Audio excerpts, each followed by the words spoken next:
Baik, terima kasih Ibu dan Bapak sekalian, teman-teman semuanya. Ahlan wa sahlan wa marhaban wa hudurikum fi hadihi hissah at-thayyibah. Insyaallah sanabda. Saya akan mempresentasikan dulu dari materi saya, terutama terkait dengan seperti yang kemarin saya sudah sebutkan. Ya, mudah-mudahan sudah terlihat ya. Baik, apakah sudah terlihat? Ini saya, screen saya sudah terlihat? Sudah dong. Sudah ya. Pak, sudah terlihat. Terima kasih. Nanti izin sambil yang lainnya mungkin nanti bisa sambil mengikuti saja ya, karena ini saya sekaligus sebagai admin juga jadi satu ini ya. Mudah-mudahan saya tidak mengulangi, nanti saya sambil sekali-kali juga saya akan istilahnya itu saya akan close ya untuk memberikan nanti kesempatan yang ini ya, yang mungkin baru masuk dan sebagainya ya. Jadi ini langsung merangkap nih ya, merangkap sebagai ini nih, sebagai admin ya, sebagai admin. Oke. Nah, saya akan lihat tuh ininya, mudah-mudahan dia harusnya dia otomatis langsung bisa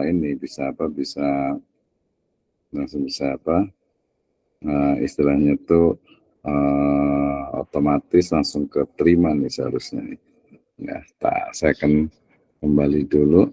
Ya kan ternyata belum bisa nih, harus ada yang menerima dulu. Ya, nggak apa-apa. Ya, alhamdulillah sudah ada. Oh, tadi ada yang keluar masuk ya, ada 14 orang. Terima kasih. Ini ketua kelasnya siapa ya? Yang saya kenal ini. Kayaknya yang sudah siap ini Pak Enjang juga sudah siap kayaknya nih ya. Nanti saya jadikan ini co-host ya. Nanti boleh bantu untuk ininya, termasuk tadi yang sudah memberikan ini ada Pak Abdul Aziz juga ya. Boleh saya jadikan co-host juga, nanti mungkin boleh bantu untuk yang masuk ya. Kemudian ada Pak Ustadz Mahfud juga ya. Saya jadikan co-host juga nanti untuk ada yang mau masuk, karena nanti biar kita bisa mulakan. Oke, terima kasih. Saya izin kembali untuk share screen. Ini materinya sangat simpel, sangat sederhana, sesuai dengan pesan dari Pak Ketua ya. Jadi kita lebih banyak nanti diskusi dan juga ngobrol gitu ya. Oke, sebentar. Mudah-mudahan sudah terlihat ya.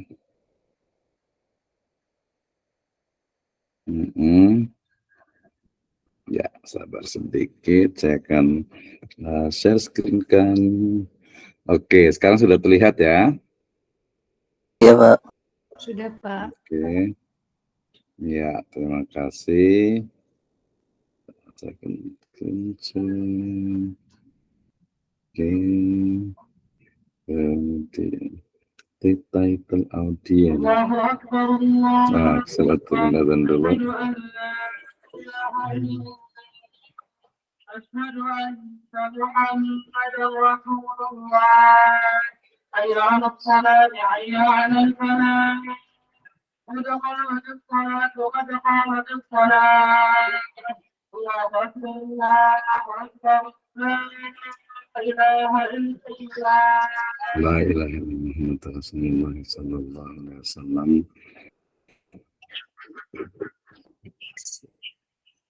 Oke, ini ada sedikit masalah di ini saya. Mudah-mudahan tidak mengurangi dari kekhusyuan kita ya untuk belajar.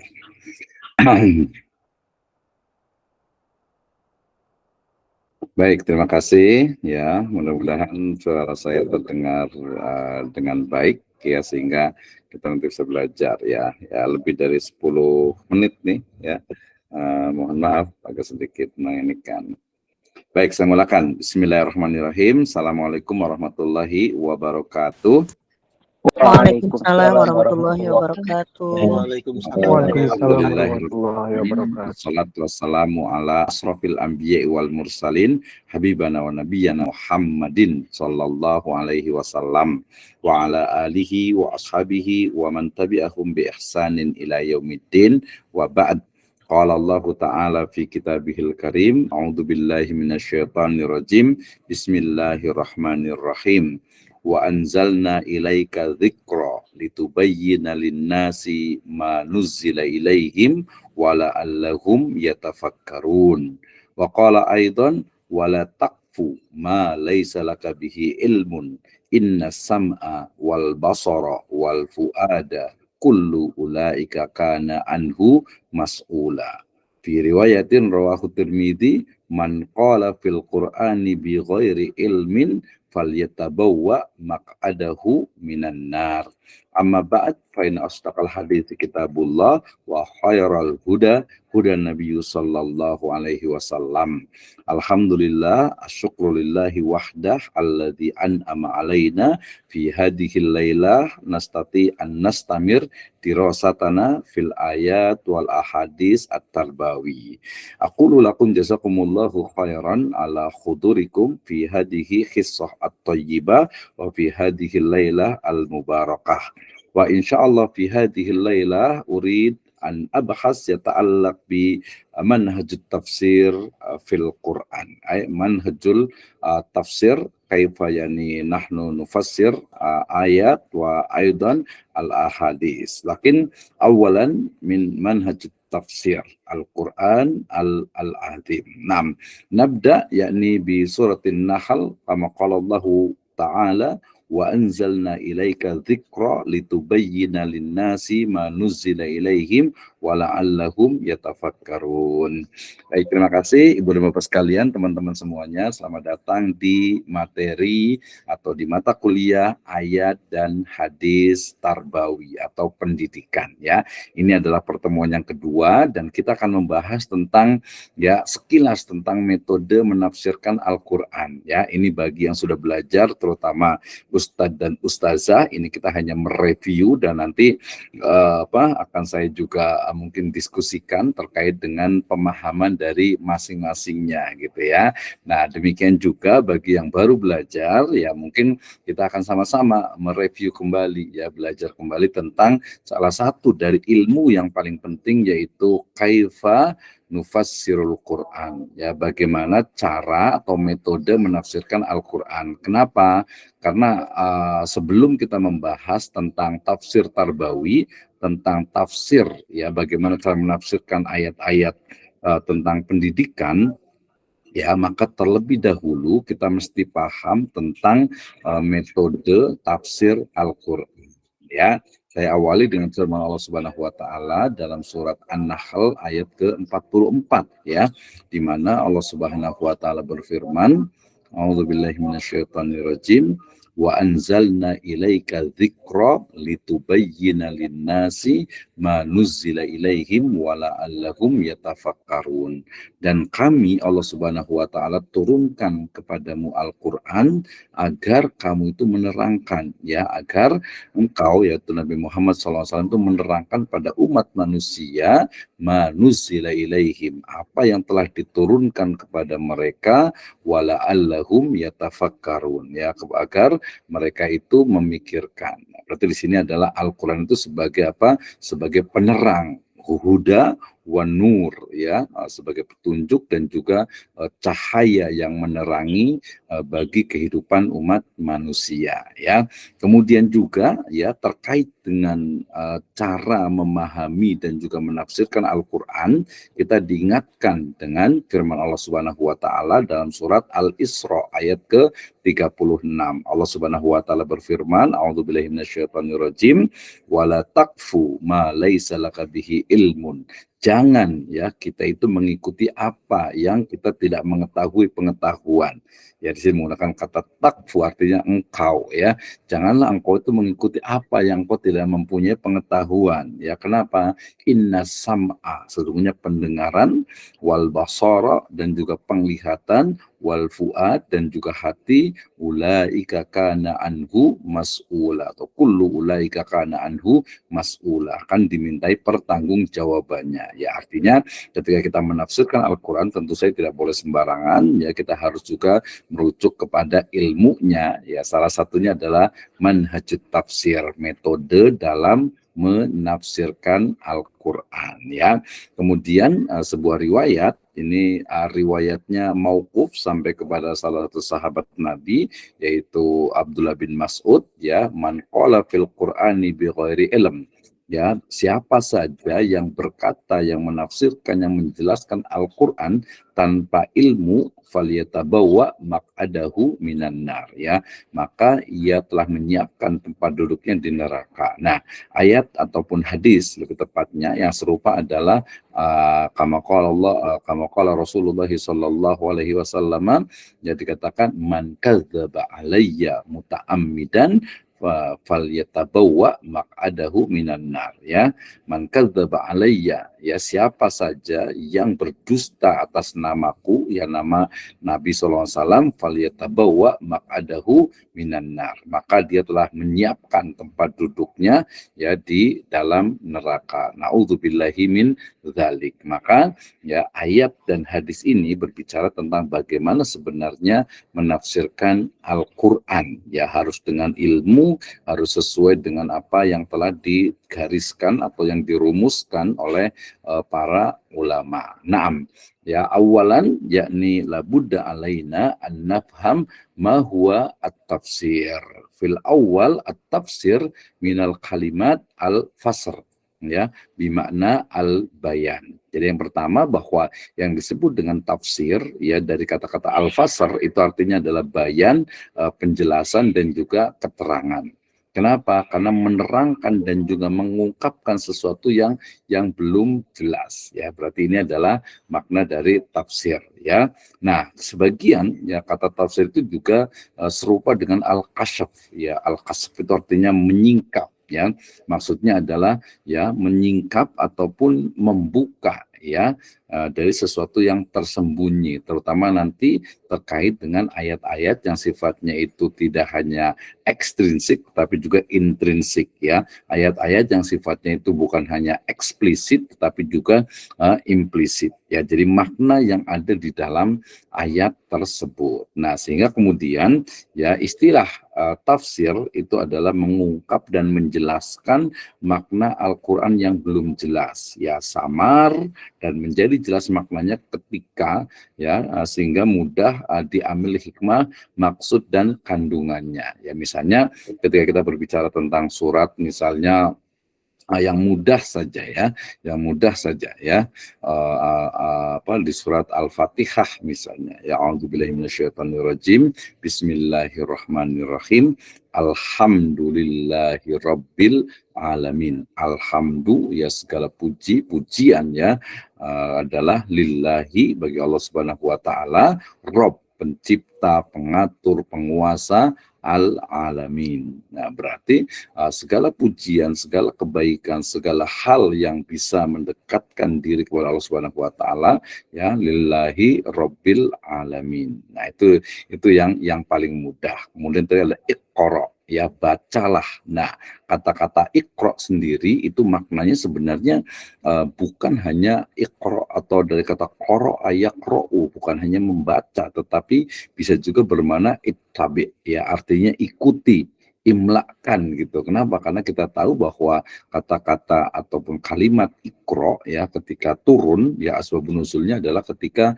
malaikat Jibril kemudian memegang atau memeluk erat-erat Nabi Muhammad SAW dan mengucapkan iqra. Maka ketika itu Nabi SAW itu berpikir bahwasanya ma'ana biqari, ya saya nggak bisa baca gitu. Iqra apanya yang mau dibaca? Ma'ana biqari, ya sampai berapa kali kemudian iqra bismi rabbikal ladzi khalaq. khalaqal insana min 'alaq. Nah, dari situ berarti Iqra itu bukan hanya membaca teks ya, tetapi juga mengikuti ya dalam makna yang luas nanti adalah membaca ayat-ayat qauliyah tentu saja dan juga ayat-ayat kauniyah ya. Sehingga kemudian ya kita pahami tafsir itu adalah tafhim al-mufassirin ala nusus al-Qur'aniyah ya. Yang disebut dengan tafsir itu adalah pemahaman ya yang kemudian diungkapkan atau dituliskan oleh seorang mufassir atau ahli tafsir terhadap ayat-ayat yang ada di dalam Al-Qur'an. Nah, dia mirip seperti makna fikih yang menjadi sebuah pemahaman. Kalau tafsir berarti memang memahami sebuah ayat. Jadi tafsir itu adalah pemahaman ya seorang mufassir ya yang tentu saja ada seorang ulama terhadap sebuah ayat Al-Qur'an. Nah, dari sini kita bisa memahami bahwa ada yang sifatnya itu qat'i, yaitu nas itu sendiri, nusus yaitu ayat Al-Qur'an dan nanti hadis yang sahih gitu ya. Tapi ada juga yang sifatnya itu adalah pemahaman ya, pemahaman dalam makna itu ditafsirkan nanti ya, baik itu nanti metodenya adalah ayat Al-Qur'an dengan ayatnya Al-Qur'an lainnya, kemudian ayat Al-Qur'an dengan hadis, kemudian ayat Al-Qur'an dengan bahasa Arab misalnya, ayat Al-Qur'an misalnya dengan akwal dari sahabah, kemudian juga mungkin akwal dari a'immah ya, sampai kepada nanti makna-makna yang mungkin tersembunyi ya. Itu berarti pengertian tafsir. Nah, ini kan otomatis lagi ya, jadi untuk ustadz dan ustadzah sudah terbiasa, itu namanya tafsir. So berarti kalau yang baru belajar berarti tahu oh beda ya berarti antara terjemah dengan tafsir. Iya, kalau terjemah Al-Quran itu berarti dia terjemahan, artinya dari bahasa Arab ke dalam bahasa Indonesia, dia bukan tafsir. Sementara tafsir adalah memberikan makna terhadap ayat Al-Quran, memberikan, menjelaskan, mengkhususkan, mengumumkan ya, atau mengambil satu penjelasan ya, satu mungkin bisa dikatakan keterangan dari sebuah ayat Al-Quran. Misalnya nanti idh qala Luqmanu libnihi wa huwa ya'iduhu ya bunayya la tusyrik billah. Luqman, wa idh qala Luqman. Luqman itu siapa? Itu juga nanti makna dengan tafsir. Kenapa Luqman itu kemudian digelari dengan apa? Al-Hakim ya, seseorang yang bijaksana. Ya, kenapa? Karena Al-Hakim itu adalah pemilik hikmah. Apa itu hikmah? Wah, dijelaskan lagi. Ya, wajadilhum billati ahsan misalnya gitu ya. Wa mau'idul hasan dan seterusnya. Jadi itu asyiknya ya ketika kita membaca Al-Quran kemudian membaca terjemahannya dilanjutkan dengan membaca tafsirnya, plus juga ya kita belajar untuk juga ini maknanya apa ya. Nah, itu yang disebut dengan afala yatadabbarunal Qur'an ya, apakah tidak ada atau apakah siapa saja yang yatadabbarunal Qur'an, mereka itu tidak mentadaburi Al-Quran ya. Padahal walaqad yassarnal Qur'ana lidzikri fahal mim muddakir ya. Oke, itu berarti makna dari tafsir. Berarti tafsir itu adalah keterangan, penjelasan makna dari sebuah ayat Al-Qur'an. Nah, di dalam Islam ya, atau dalam penjelasan banyak ulama bahwa cara untuk menafsirkan Al-Qur'an itu ada dua ya. Yang pertama adalah tafsir bil ma'thur ya, dan yang kedua adalah tafsir bi ra'yi. Ya, termasuk nanti tafsir bil ra'yi ini ada tafsir bil ilmi ya, dengan ilmu. Nah, apa itu tafsir bil ma'thur ya? Tafsir bil ma'thur itu adalah metode menafsirkan Al-Qur'an ya dengan ayat ya, hadis ya, dan juga pendapat sahabat, tabi'in dan juga para ulama ya. Berarti tafsir bil dengan ma'thur, dengan riwayat, dengan asar. Arafna ma huwal farq bainal hadis wal khabar wal asar ya. Nah, kita mengenal ada 3 istilah dalam ilmu hadis nanti itu ya. Jadi ada al hadis atau as-sunnah ya, kemudian juga ada khabar, kemudian juga ada yang disebut dengan al asar ya, disebut dengan asar. Nah, jadi tafsir bil ma'sur adalah menafsirkan Al-Quran ya dengan ayat yang lainnya atau juga dengan hadis. Sebenarnya sih kalau lebih tepat itu ya dengan hadis karena bil riwayat gitu ya. Jadi dengan hadis dan juga penjelasan dari sahabat tabi'in, tabi'ut tabi'in dan juga ulama-ulama setelahnya. Itu tafsir bil ma'sur. Nah, yang kedua ada tafsir bi ra'yi. Ya, artinya apa? Menjelaskan, ya, memberikan makna ayat-ayat Al-Quran dengan logik, dengan ilmu, dan juga dengan ijtihad. Ya, misalnya tadi ketika inna syirka la zulmun azim, ternyata bahwasanya kesyirikan itu adalah kedzaliman yang nyata. Kenapa? Karena di ayat yang lain dikatakan apa? Alladzina amanu walam yalbisu imanahum bidzulmin ulaika lahumul amnu wa hum muhtadun. Ya, alladzina amanu, orang-orang yang beriman, ya, alladzina amanu walam yalbisu imanahum, yang tidak mencampur adukan keimanan mereka ya bidzulmin, dengan kezaliman, ya.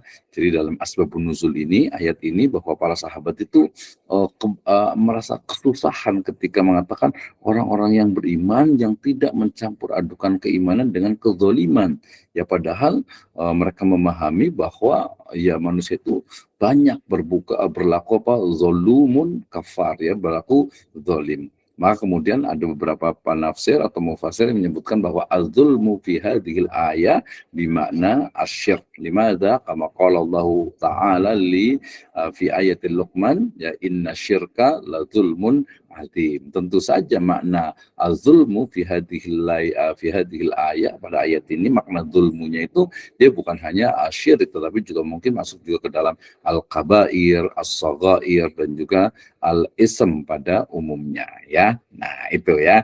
Jadi kemudian setiap metode dapat menggunakan perangkat ini. Artinya ketika kita memahami Al-Quran gitu ya, kemudian membaca ayatnya, ya, kemarin saya katakan kan, membaca ayat Al-Quran, oh ternyata maknanya itu sangat luas sekali. Ya, misalnya tadi ketika bicara tentang khalaqal insana min alaq, ya, yang telah menciptakan, ya, yang telah menciptakan insan, manusia, min alaq. Nah, mahwa al-alaq, itu biasanya diterjemahkan atau dipahami, ditafsirkan baik secara maksur ataupun secara ra'yi, ya. Jadi ada dua metode tafsir. Yang pertama adalah tafsir bil maksur, dan yang kedua adalah bi ra'yi. Bi ra'yi di sini termasuk juga bil ilmi atau bil ilm, ya. Nah, al-misal fi hadhihi yakni fi hadal manhaj,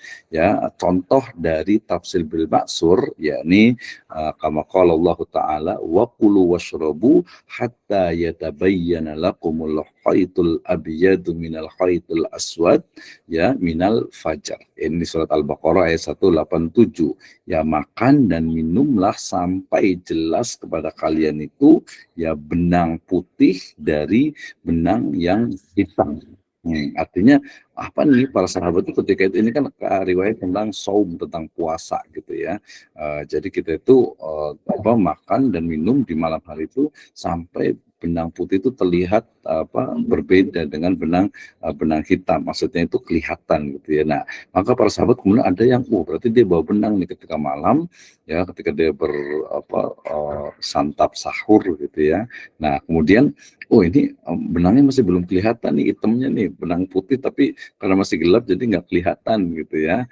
Ternyata bukan seperti itu. Maksudnya adalah minal fajar adalah tafsir bagi apa yang dikehendaki dalam kalimat khaytil abyad, artinya benang yang putih, ya. Nah, ini kan berarti ternyata itu adalah makna majasi gitu ya. Jadi bukan berarti kalau pas sahur itu kemudian kita megangin benang warna putih gitu sampai kelihatan. Kalau belum kelihatan berarti belum, ya. Kalau zaman sekarang kan sudah ada listrik gitu ya. Nah, di situ berarti makna minal fajar itu sebenarnya adalah makna yang dikehendaki dari khaytil abyad, atau yang disebut dengan apa tadi, benang warna putih. Nah, kemudian contoh berikutnya tadi adalah dalam Al-Quran surat Al-An'am ayat ke-82, ya, kama qala Allah Ta'ala a'udzubillahi minasyaitonir rajim alladzina amanu wa lam yalbisu imanahum bidzulmin, ya. Orang-orang yang beriman dan tidak mencampur adukan keimanan mereka dengan kezaliman fi suratil Al-An'am, ya. Maka kemudian ya Rasul menafsirkannya, ini langsung Rasul tadi ya, bukan hanya pesawat ya, tapi langsung ya, bahwasanya inna syirka la zulmun azim, sungguhnya ya kesyirikan itu adalah kezaliman yang nyata, ya, yang nyata. Maka kemudian di situ berarti makna zulum dalam surat Al-An'am ayat 82 artinya orang-orang yang beriman yang kemudian mereka tidak berbuat syirik, maka mereka itu adalah apa? Orang-orang yang aman, ya, yang selamat, itu saja. Ya.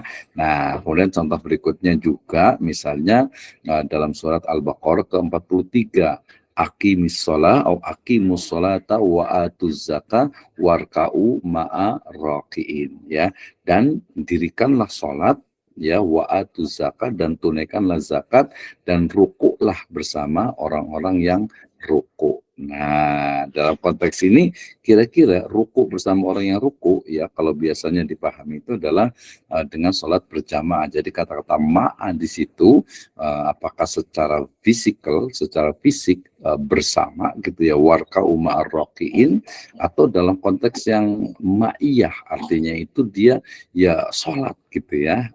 Ini perlu dipahami gitu ya dalam memahami. Tentu saja nanti kita akan menemukan beberapa kita sebut saja dengan pemahaman ya yang baik secara yang tekstual ataupun kontekstual. Ya, kalau tekstual berarti di sini warka'u ma'ar raqiin artinya rukuklah kalian bersama orang-orang yang ruku.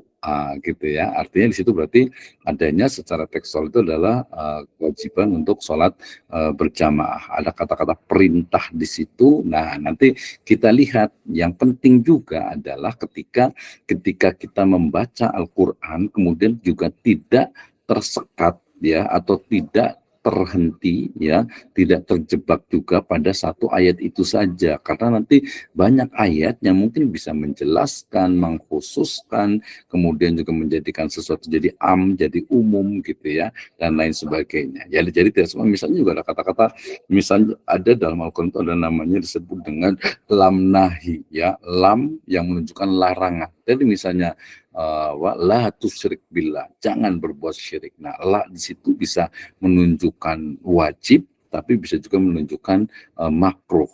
Bahkan ada juga yang menunjukkan la itu menjadi sebuah apa ya, semacam larangan saja gitu ya, tidak sampai kepada yang haram. Demikian juga misalnya di sini ada aqimus shalah wa atuz zakah, ya, tentu saja di situ adalah perintah ya. Nanti ada berlaku juga kaidah al-amru lil wujub ya. Jadi perintah asal dari perintah ya, hukum dasar dari perintah itu adalah wajib. Sama juga hukum asal dari larangan itu adalah ya haram untuk dilakukan. Tapi hatta ya dulu dalil ala taghyir, sampai ada dalil yang bisa jadi merubahnya. Ya, yang merubahnya. Nah, ini menjadi satu pembahasan. Nah, beberapa contoh dari tafsir bil ma'sur diantaranya adalah tafsir At-Tabari 12 jilid, kemudian juga tafsir Ibnu Katsir, termasuk juga tafsir Jalalain Imam As-Suyuti gitu ya. Kemudian juga ada Al-Qurtubi juga. Al-Qurtubi biasanya sudah agak sedikit ada unsur birro'yinya juga gitu ya. Karena lebih kepada ahkam. Nah, kemudian juga tafsir yang lainnya ya, standarnya itu tafsir Ibnu Katsir lah ya untuk stand. Sebenarnya bukan standar tapi yang paling mudah ya. Jadi itu beberapa contoh. Jadi memahami ayat Al-Qur'an ya, kemudian ditafsirkan dengan ayat Al-Qur'an dengan hadis ya, kemudian dengan riwayat-riwayat yang lainnya. Nah, kemudian yang berikutnya adalah tafsir birro'yi ya, atau bil ilmi. Ini tadi adalah tafsir Jalalain pada beberapa bagian ya. Misalnya tadi ya kata-kata khalaqal insana min alaq ya. Allah Subhanahu wa taala telah menciptakan manusia min alaq. Nah, kata kalimat alaq fi hadhil ayah itu jamaknya adalah apa? Alaqah, yang berarti segumpal darah yang kental. Nah, ini tentu saja segumpal darah yang kental itu seperti apa gitu ya, kan perlu dijelaskan apakah dia adalah semacam apa janin yang ada di dalam rahim seorang perempuan misalnya gitu, seorang calon ibu gitu ya, atau seperti apa. Nah, urutannya itu kita harus tahu juga. Oh, nanti kita bisa lihat misalnya ada penjelasan lebih detail tentang penciptaan manusia itu di surat Al-Mu'minun ya.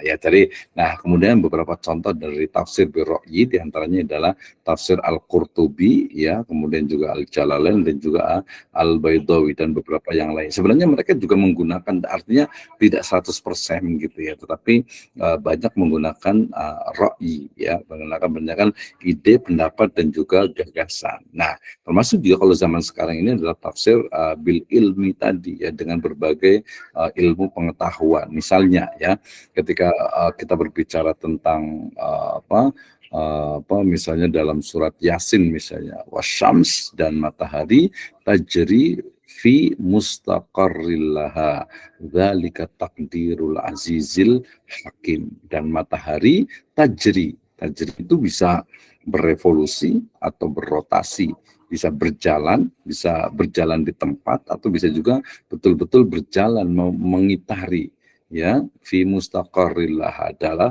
pada tempat peredarannya. Berarti ya berjalan di tempat peredarannya gitu guys, itu adalah revolusi. Berarti matahari juga berputar atau berjalan ya. Berarti itu ketika membicarakan tentang bagaimana berarti kaitannya dengan tata surya ya, itu tafsir bil ilmi ya. Ini menarik sekali nih ketika kita bicara tafsir bil ilmi. Nah, ketika bicara tentang metode tafsir tadi, berarti adalah metode itu adalah cara ya, meta dan hodos ya, artinya metode artinya adalah cara. Berarti metode tafsir adalah cara dalam menafsirkan Al-Qur'an ya. Di sini metodenya itu ada 4 gitu ya. Pertama adalah tafsir tahlili, artinya analisis, artinya menafsirkan Al-Quran dengan cara menganalisis dari ayat itu, baik tadi menggunakan ayat Al-Quran yang lainnya ya, bil maksur, atau mungkin juga bil ra'yi atau bil ilmi. Nah, kemudian juga ada metode ijmali, artinya dia global, artinya memahami Al-Quran nanti kemudian secara global. Nah, ada juga yang metode itu adalah muqarran, perbandingan. Ini biasanya menggunakan kata-kata yang banyak kata yang sama di dalam Al-Quran, tapi kemudian berbeda maknanya atau pengertiannya. Misalnya, kalau manusia di dalam Al-Quran gitu ya, itu selalu disebutnya dengan istilahnya adalah adalah an-nas ya, dari al-insun ya.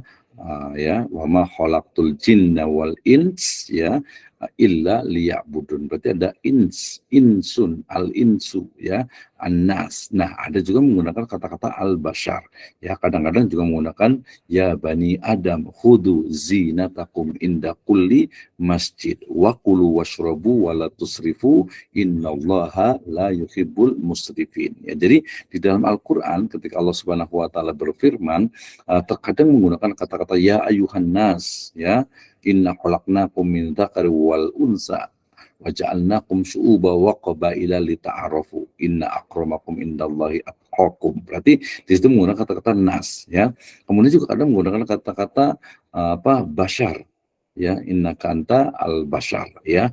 Nah, jadi apa sih perbedaan? Nah, itu nanti terdapat dalam metode membandingkan antara ayat yang satu dengan ayat yang lainnya. Misalnya, ini yang paling ini biasa di surat Al-Maidah misalnya ya, dikatakan wa man lam yahkum bima anzalallah faulaika humul kafirun faulaika humul zalimun faulaika humul fasikun. Nah, jadi kita nggak bisa tuh pakai kemudian berarti kafir nih yang enggak lah gitu ya, karena banyak ayat ya, jadi konteksnya perbandingannya menggunakan kata kita itu seperti apa. Oh ini mohon maaf nih agak sedikit kontroversi ya, tapi bukan itu, hanya contoh saja gitu ya, contoh saja. Nah ini menjadi hal yang sifatnya itu muqarrar. Nah kemudian yang menarik kalau biasanya untuk tesis dan juga penulisan itu adalah tafsir maudhu'i ya. Maudhu'i itu artinya tematik ya, berdasarkan tema. Misalnya saya mau meneliti tentang pendidikan anak ya di dalam Al-Quran ya,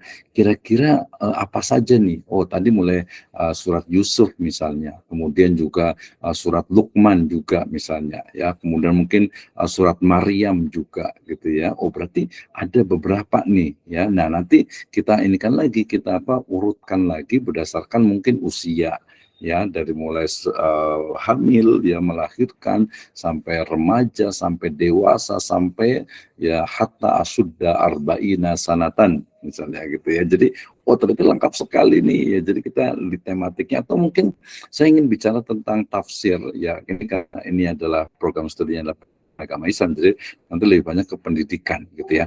Jadi saya ingin melakukan penelitian tentang menggunakan tafsir maudhu'i misalnya terkait dengan adab ya, adab orang tua terhadap anak. Wah, kebalikannya kali ya. Ya, atau mungkin adab guru terhadap siswa, terhadap muridnya. Ini bukan terbalik, memang seperti itu. Jadi terkadang sering sekali adab misalnya adab anak terhadap orang tua itu sudah biasa gitu ya, adab murid terhadap guru. Dan ini bagaimana adab orang tua terhadap anak gitu ya, adab guru terhadap misalnya anak muridnya. Nah itu juga ada nggak ya? Ya memang harus dieksplor semuanya gitu ya. Misalnya kalau yang standar itu kan berarti ya adab dari anak terhadap orang tua di dalam surat Al-Isra. A'udzubillahi minasyaitonirrajim. Bismillahirrahmanirrahim. Wa qada rabbuka alla ta'budu illa iyyah wa bil walidaini ihsana. Naam, fi hadhil ayah arafna ma huwa ihsan ya. Wabil walidaini ihsan. Nah, ihsan itu seperti apa? Nah, itu masuk ke dalam tafsir. Jangan sampai nanti al-ihsan budallah ka'annaka tarahu fa illam tarahu fa innahu yarak ya. Oh itu bukan, beda gitu ya. Walaupun kata-kata sama juga menggunakan kata-kata ihsan gitu ya, tapi maknanya adalah berbeda ya. Nanti kalau mau dalam doa juga dikatakan Allahumma kama ahsanta khalqi wa ahsin ya khuluqi. Nah itu juga bagian juga dari kata-kata ihsan. Nah, ihsan seperti apa gitu ya, nah, itu dalam tafsir. Jadi sangat menyenangkan ya, apalagi nanti kaitan dengan apa, dengan Al-Quran, cara menafsirkan Al-Quran. Baik, nah yang pertama tadi disebut dengan metode tahlili, yaitu menafsirkan Al-Quran dengan penyampaian secara lengkap ya, analisis yang panjang dan juga menjelaskan persoalan dari berbagai aspeknya. Nah, karakternya ya, karakter atau khosois dari metode manhaj tahlili ini adalah ya biasanya membuat makna lafadz ya. Jadi ini artinya apa tadi, alaq misalnya gitu ya. Kemudian juga dari sisi ijaznya, kemudian juga balaghahnya ya, jadi seni bahasanya gitu ya. Kemudian juga dari sisi munasabahnya ya, dengan misalnya satu ayat dengan ayat yang lainnya atau dengan konteks zamannya.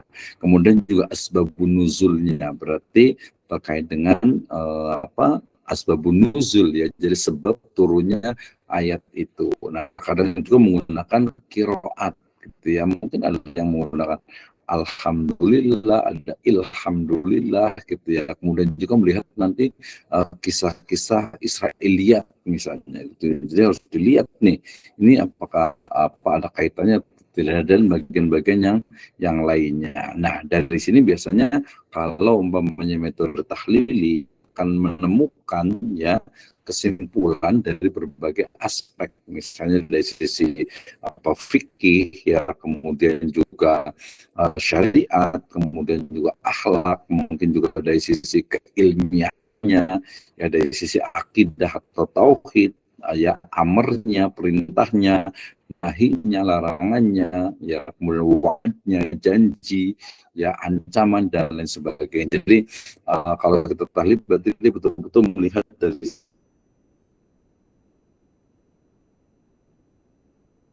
sisi tadi ya satu hal misalnya tadi wala takfu ya la takfu ya laisa laka bihi ilmun. Jadi jangan apa ya jangan istilahnya itu mengikuti atau mungkin ya memberikan istilahnya itu memberikan pemahaman pemaknaan sembarangan lah gitu ya. Jangan mengikuti ya jangan ikuti ilmu kita belum ketahui gitu ya. Jadi jangan asal mengikuti saja gitu ya. Nah jadi termasuk juga misalnya nih ya misalnya di dalam disebutkan ya misalnya terkait dengan pendidikan ya dengan pendidikan misalnya ayat-ayat tentang tadi lanjutan ya allamal insana malam ya'lam ya allamal insan malam ya'lam ya Allah Subhanahu wa taala yang mengajarkan ya pada manusia itu sesuatu yang mereka tidak ketahui. Nah, malam ya'lam itu berarti dalam konteks apa? Apakah ilmu kauniyah ya atau ilmu kauniyah. Nah, ini juga jadi hal yang juga menarik gitu ya.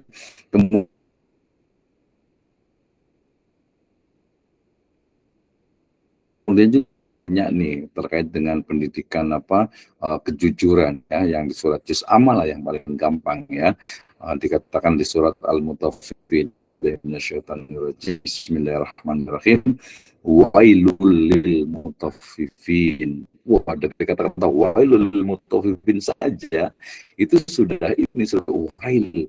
Wail itu apa ya? Wail itu apakah kecelakaan atau neraka wail gitu ya.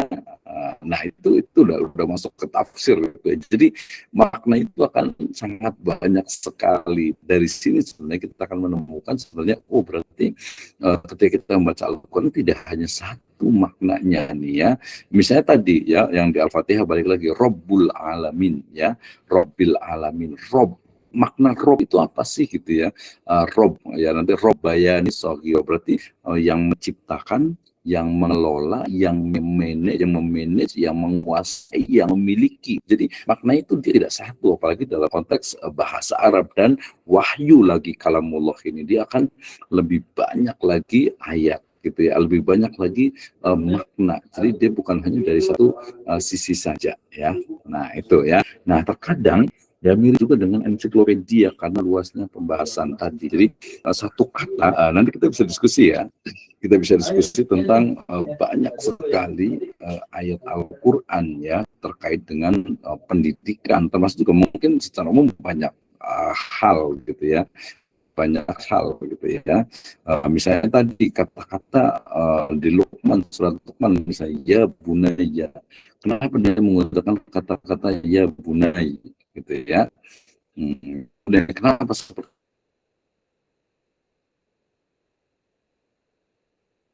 itu? Itu menggunakan dari sisi balaghahnya. Nah, salah satu dari keunggulan ya atau kelebihan dari tafsir tahlili ini adalah terkait dengan ide dan informasi itu dia akan semakin luas gitu. Kenapa? Karena dia tidak hanya mengambil dari sisi bahasa saja. Ya tidak hanya mengambil dari satu bahasa saja gitu ya, tetapi dia bisa dari sisi tadi munasabahnya, kemudian juga dari sisi qiraatnya,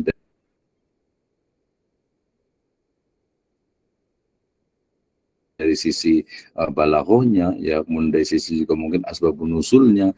Jadi banyak gitu. Jadi nggak bisa hanya dari satu perspektif saja. Jadi dia kaya ide dan juga informasi. Misalnya kalau kita tahu misalnya di surat Al-Fath ya Allah Subhanahu wa taala berfirman a'udzubillahi minasyaitonir rajim bismillahirrahmanirrahim inna fatahna laka fatham mubina. Ya Al-Fath ya Al-Fath itu adalah ya kemenangan ya Fathu Mekah di situ ini pembukaan dari kota Mekah gitu ya. Atau mungkin balik lagi lah ke surat Juz Amma ya misalnya Allah Subhanahu wa taala berfirman dalam surat Asy-Syarh itu idza jaa nasrullahi wal fath. Karena tadi nyambung ke al-fath gitu ya. Al-fath itu futuh gitu ya, al-futuhat. Nah, berarti ini maknanya apa gitu? Oh, ternyata para sahabat menyebutkan bahwa idza jaa nasrullahi wal fath itu adalah tanda-tanda bagi ya sudah dekatnya ya wafatnya Nabi Shallallahu Alaihi Wasallam. Jadi kadang sesuatu yang maknanya itu secara bahasa itu adalah A misalnya, ternyata sebenarnya maknanya itu B. Sehingga nanti harus banyak sekali hal-hal yang kita bisa baca. Makanya ketika ada ayat-ayat misalnya Ar-Rahmanu 'alal 'arsyistawa ya, Ar-Rahman ala di atas ya arsy ya, di arsy hingga sananya istiwa. Nah, itu juga menjadi makna istiwa itu seperti apa gitu ya. Ya istaula apa. Nah, itu dia masuk dalam tafsir ya, sehingga lalu cakupan itu sangat luas sekali. Kemudian yang kedua, ya dapat menggunakan berbagai perangkat penafsiran, baik itu maksur ataupun ra'yu, ya ru'yat gitu. Jadi ide gagasan itu sangat mungkin sekali ya ketika menggunakan ijaznya, lafadznya, balaghahnya, munasabahnya, asbabun nuzulnya. Misalnya, nah, tadi ya di surat Iqra sudah tentang asbabun nuzul, kemudian juga mungkin di surat Qul ya ayyuhal kafirun atau mungkin ini yang lain. Jadi inna a'tayna kal kausar. Kama qala Allah azza wa jalla, a'udzubillahi minasyaitonir rajim. Bismillahirrahmanirrahim. Inna ya sungguhnya kami a'tayna telah memberikan kepada engkau kal kausar. Naam, ma huwal kausar? Ya, al-kausar itu apa sih gitu ya? Kalau diterjemahkan biasanya adalah apa? Kenikmatan yang banyak, ya, kenikmatan yang banyak. Fasolli, maka sholatlah li rabbika kepada atau untuk Robmu, wanhar, maka inhar atau sembelihlah. Nah, ini apa nih wanhar itu? Apakah sembelih itu pada Idul Adha gitu ya, atau sembelihan pada umumnya? Jadi maknanya itu banyak sekali. Bahkan misalnya dikaitan dengan apa? Watini wazaitun ya, waturi sini. Ya, jadi makna watin walaupun secara bahasa itu adalah buah tin juga azait. Nah, ketika kita membaca terjemahannya, nanti bukan terjemahannya, ketika kita membaca tafsirnya, itu akan lebih luas lagi, bukan hanya buah tin dan juga buah zaitun. Walaupun secara bahasa itu adalah ya demi watin ya, buah tin dan juga buah zaitun. Nah, ini menjadi hal yang menurut saya menjadi sangat menarik sekali gitu ya. Kemudian menjadi media pendokumentasian sejarah, syair dan juga kisah-kisah Israiliyat. Jadi artinya kita bisa memisahkan antara kisah yang benar gitu ya dengan kisah yang Israiliyat gitu ya. Misalnya kisah tentang Isra Mi'raj misalnya ya. Kama qala Allahu azza wa jalla, a'udzubillahi minasyaitonir rajim, bismillahirrahmanirrahim, subhanalladzi asra bi abdihi lailan minal masjidil haram ilal masjidil aqsa alladzi barakna haula. Ya, artinya bahwa itu ada kata-kata asra ya. Asra itu berarti apa ya? Memperjalankan.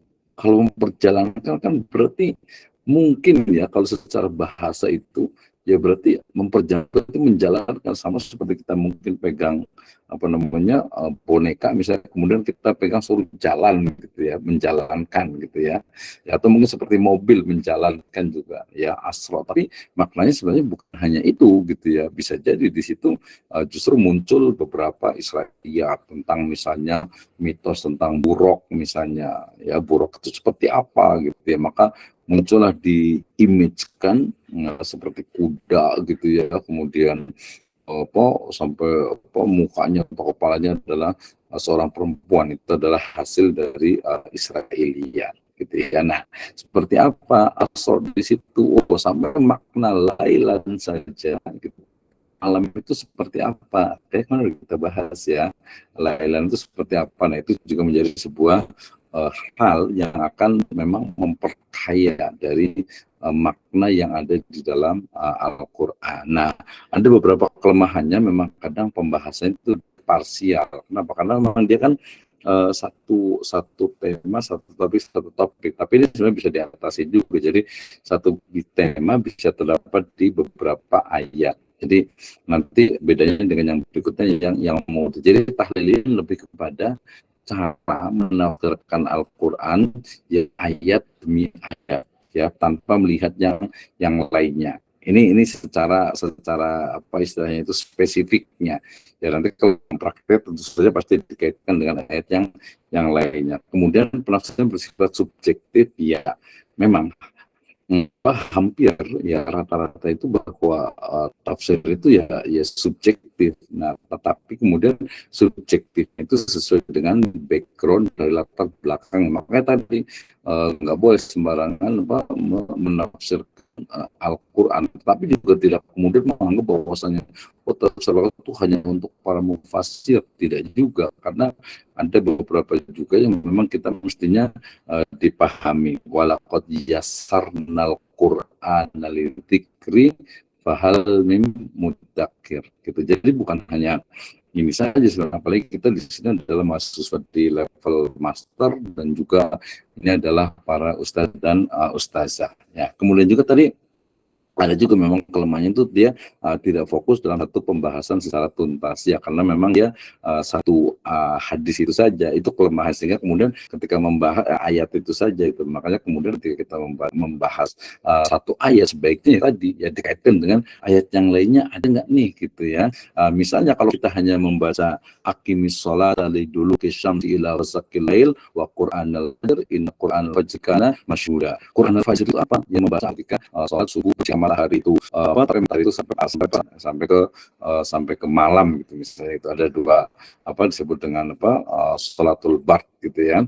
Nah itu seperti apa, jadi tidak bisa hanya memahami dari satu ayat saja. Bahkan misalnya kita membaca kemarin itu al-hakumut takasur ya, dalam konteks at-takasur di situ ya maknanya tentu saja kalau dalam konteks digital saat sekarang ini itu kita bisa lebih luas lagi ya, lebih luas lagi, termasuk tadi misalnya tadi kata-kata zinah ya, zinah itu adalah tadi khudu zinatakum inda kulli masjid ya, artinya ambillah, gunakan ya, pakailah. Zinah itu adalah perhiasan.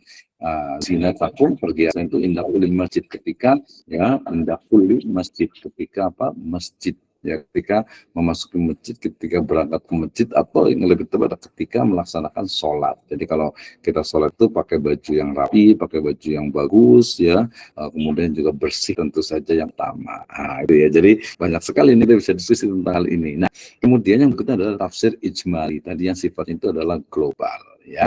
Jadi kalau tadi tahlil itu dia analisis mikro gitu ya, sementara kalau ijmali itu dia analisisnya itu makro. Kenapa? Karena metode ijmali ini adalah metode yang menafsirkan Al-Quran dengan ringkas dan global. Ini mirip dengan mungkin kalau yang pernah baca tafsir Jalalain, kurang lebih seperti itu. Jadi tafsirnya itu ringkas ya, tapi memang mudah dipahami ya, taisir Al-Quran dan sebagainya. Nah beberapa karakter dari tafsir ijmali itu ada dia singkat ya, jadi memang agak mirip-mirip dengan terjemahan ya. Kemudian dia tidak menjelaskan penjelasan yang bertele-tele, tidak seperti misalnya tafsir Mukatsir yang dibawakan hadisnya, riwayatnya, akwal gitu, kisah-kisah gitu ya. Tidak seperti itu. Kalau ijmal kemudian menjelaskan intisari dan maksud ayat satu persatu. Jadi dia dalam satu ayat misalnya iyyaka na'budu wa iyyaka nasta'in, atau mungkin ihdinas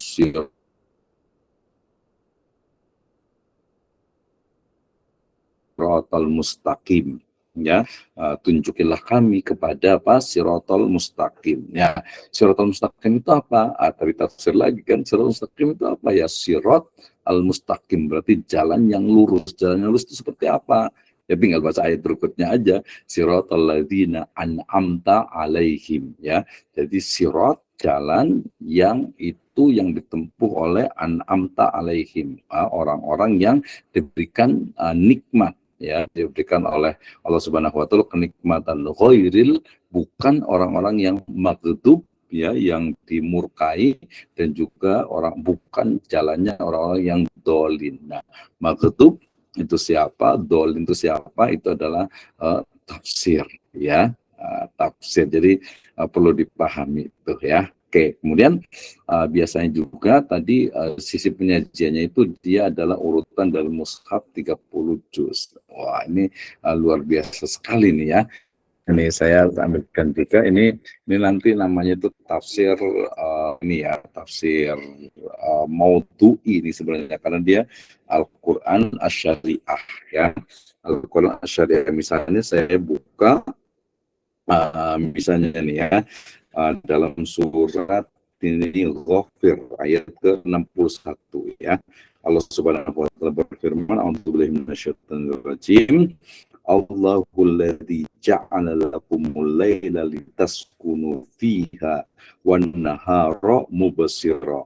Innallaha ladzu fadlin 'alan nasi walakinna aksaran nasi la yashkurun, ya. Pasal ayatnya aksaran nasi la yashkurun, la ya'lamun, la yaqilun. Nah, ini maksudnya seperti apa konteksnya gitu, ya.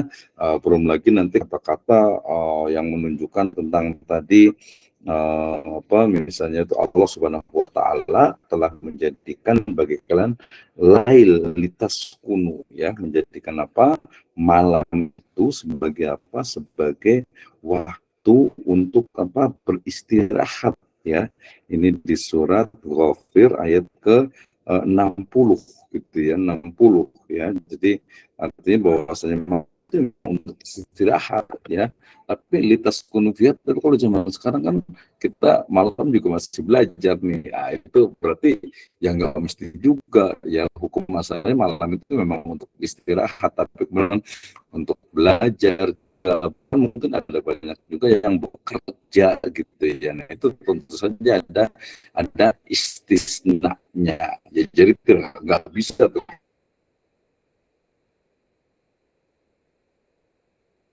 kita memahami ayat gitu secara satu saja gitu, ya, secara satu bagian saja gitu, ya.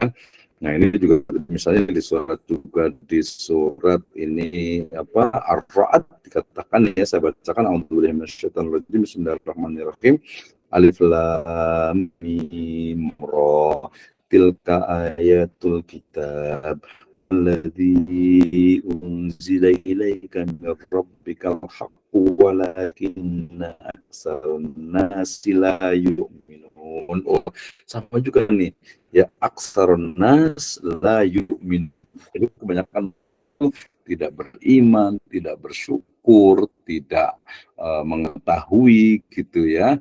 Berarti konteks sekarang seperti apa? Apakah kebanyakan manusia itu seperti itu? Ya perlu data berarti gitu. Misalnya kalau walakin aksarun nasi la yu'minun, ya, kebanyakan manusia itu tidak beriman, berarti kita lihat nih, ya, statistik dari umat Islam, ya, di dunia. Kalau kita lihat di Indonesia, ya mayoritas lah, hampir 89% gitu, ya, 90% gitu. Tapi kalau kita lihat di negara lain, di Singapura misalnya yang sekitar 14%, kemudian di Malaysia sendiri juga sekitar 35 sampai 40% gitu, ya, 30-40%. Nah, itu berarti kan bagaimana dengan dunia?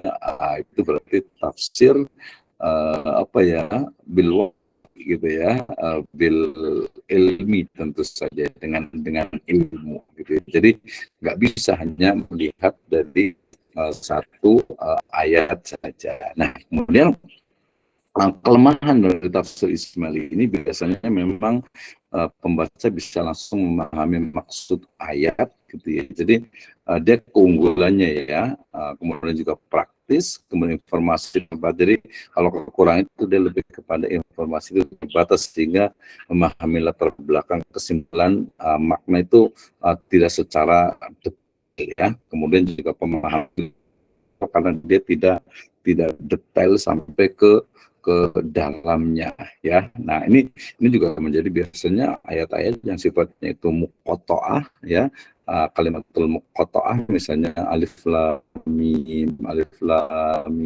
ra, qaf ha ya ain sad.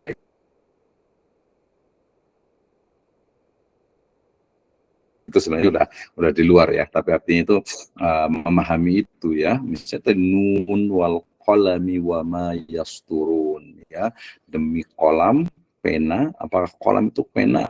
Pena soalnya kan, oh berarti pena yang buat menulis gitu ya, seperti apa? Padahal dikatakan bahwa inna awwala ma khalaqallahul qalam. Jadi makhluk pertama yang diciptakan oleh Allah Subhanahu wa taala itu adalah al-qalam atau pena misalnya. Wah, itu berarti pena itu ya salah satu tool dalam pendidikan. Kenapa? Ya, kita akan lihat. Oke, tadi adalah dari sisi tafsir ijmali. Yang berikutnya adalah tafsir muqarran, yaitu metode tafsir ya, di mana dia itu menafsirkan atau penafsiran yang menyajikan perbandingan satu tafsir dengan tafsir yang lainnya dalam ayat, surat, kumpulan ayat tertentu atau tema-tema tertentu ataupun dengan hadis ya. Ada Prof. Muhammad Khirsin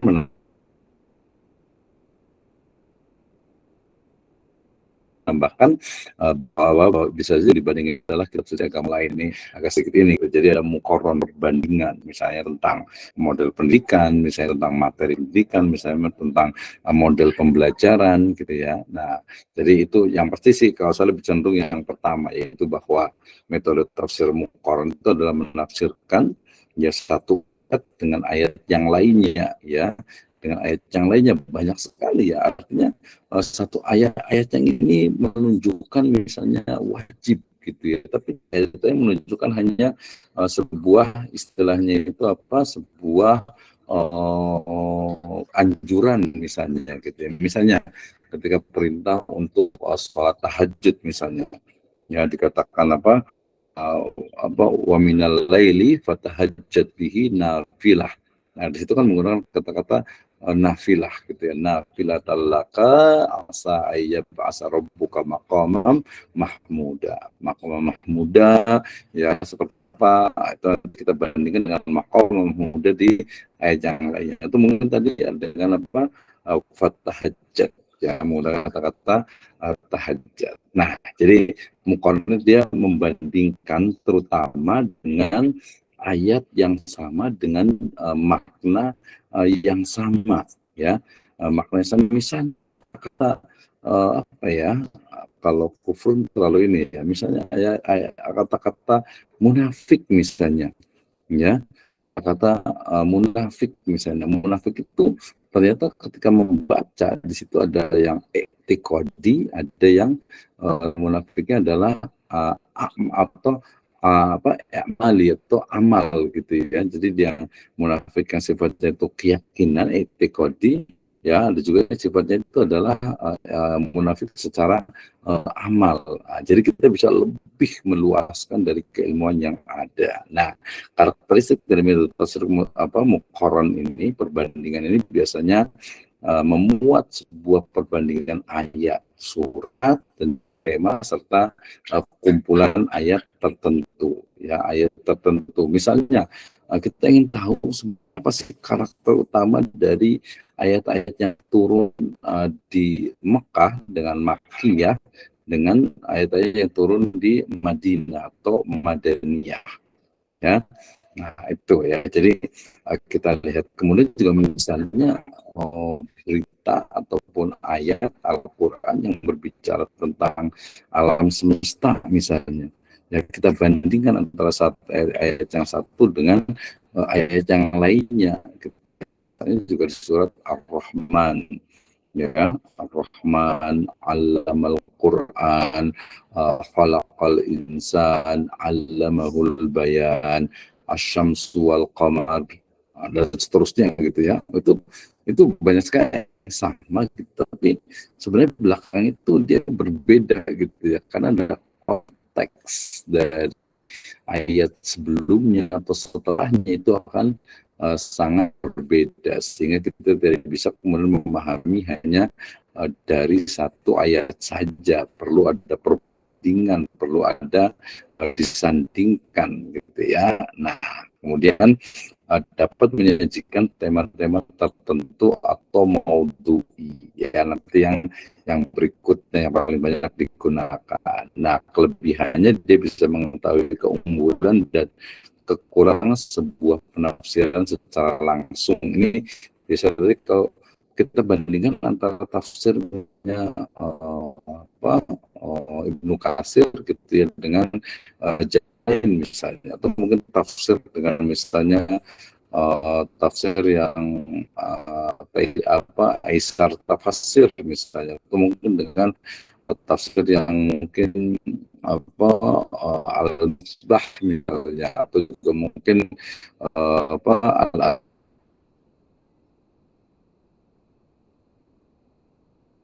Al-Azhar. Ya, kita kan mengetahui masing-masingnya ya. Nah, memang kalau secara kepraktisan Mukor ini kurang praktis. Dia harus lebih detail, jadi lebih dalam bentuk kajian gitu ya. Nah, yang terakhir tafsir maudhu'i, ya di mana tafsir maudhu'i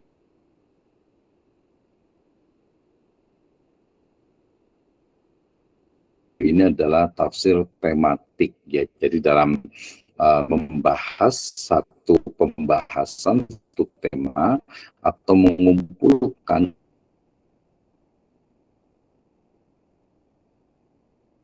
berbagai ayat yang kemudian memiliki tema dan topik yang sama ya.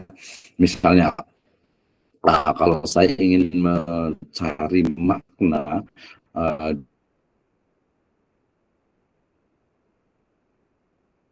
dari kedudukan misalnya anak misalnya, atau peserta didik gitu ya, atau mungkin tadi adab atau etika gitu ya, atau mungkin tentang ilmu alam, atau tentang ilmu sak, atau tentang ilmu misalnya fisika gitu ya, atau mungkin tentang model pembelajaran gitu ya, atau mungkin kisah para nabi ya, banyak sekali. Jadi kita kumpulkan beberapa ayat itu yang memiliki tema yang sama, itu tafsir maudhu'i ya, tafsir maudhu'i. Jadi ini yang paling banyak sekali untuk dikembangkan, dan dia biasanya tentu saja dia akan lebih lebih komprehensif.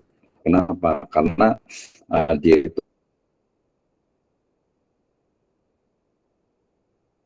mengumpulkan ayat Al-Quran yang berbeda-beda dari berbagai surat Al-Quran, tetapi dia memiliki hubungan yang sama karena dia ada satu tema tertentu ya, kemudian menafsirkan sesuai dengan kaidah-kaidah penafsiran dan juga tujuan-tujuan dari diturunkannya Al-Quran ya. Saya mengutip dari perkataan Imam Ibnu Katsir yang untuk standar tadi ya, bahwa menafsirkan Al-Quran itu ya Al-Quran dengan Al-Quran, artinya satu ayat Al-Quran ditafsirkan dengan ayat Al-Quran yang lainnya ya.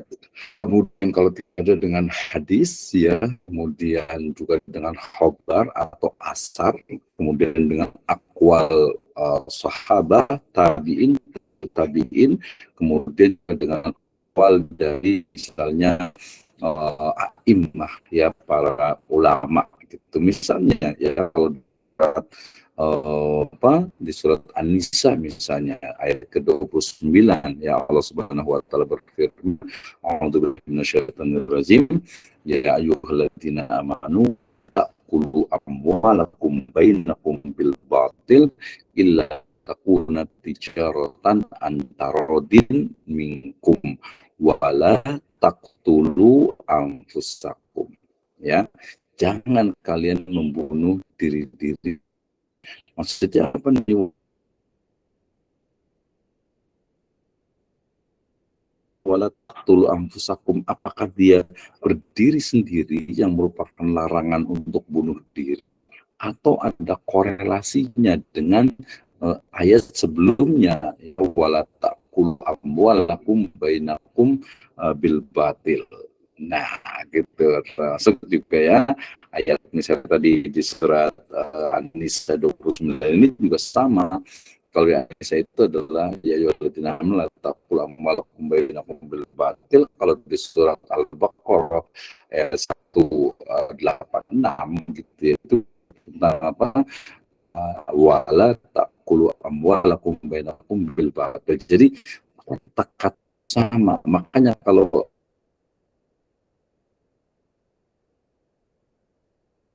Ibnu Qayyim dia juga menulis sebuah ayat, sebuah buku itu yas'alunaka. Kan ayat yang menggunakan kata yas'alunaka itu sangat banyak sekali. Yas'alunaka bil mahid, yas'alunaka an-nisa'ah, yas'alunaka anil anfal. Banyak gitu ya. Kenapa menggunakan kata-kata yas'alunaka? Mereka bertanya ya kepada engkau Nabi Muhammad SAW. Berarti itu ada unsur model pembelajaran. Ya, jadi ada question Q&A ya, question and answer tentu saja. Ya, jadi ini menjadi hal yang menarik dan dia memiliki karakternya, berarti membahas tema ya, judul dan topik pembahasan tertentu ya. Jadi nanti ini yang sebenarnya yang menjadi bahasan kita, karena kita adalah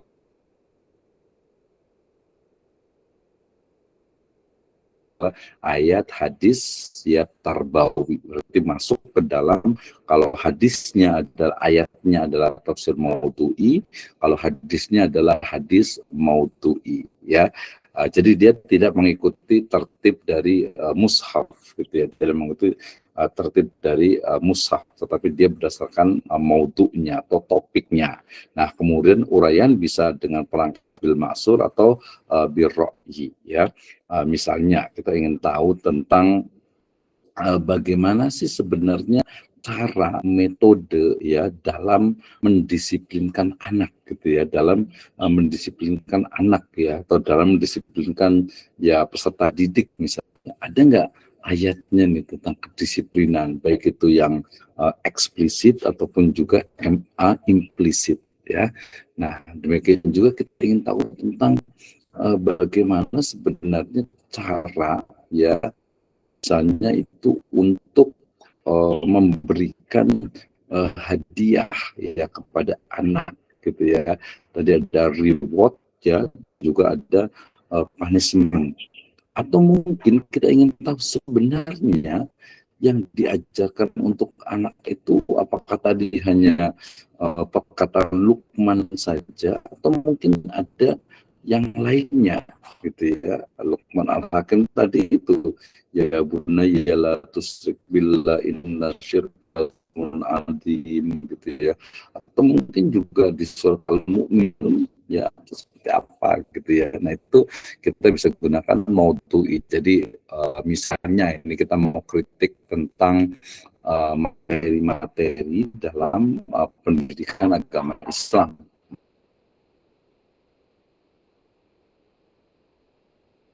Maksudnya materi itu adalah subjeknya, karena kalau kita membahas tentang pendidikan agama Islam, kita akan menemukan dalam terutama sekolah baik dasar atau menengah itu ada Al-Quran, hadis gitu ya, kemudian ada misalnya akidah dan bab gitu ya, kemudian nanti ada tafsir, ada apa tafsirah kayak sejarah peradaban Islam, kemudian ada bahasa Arab misalnya.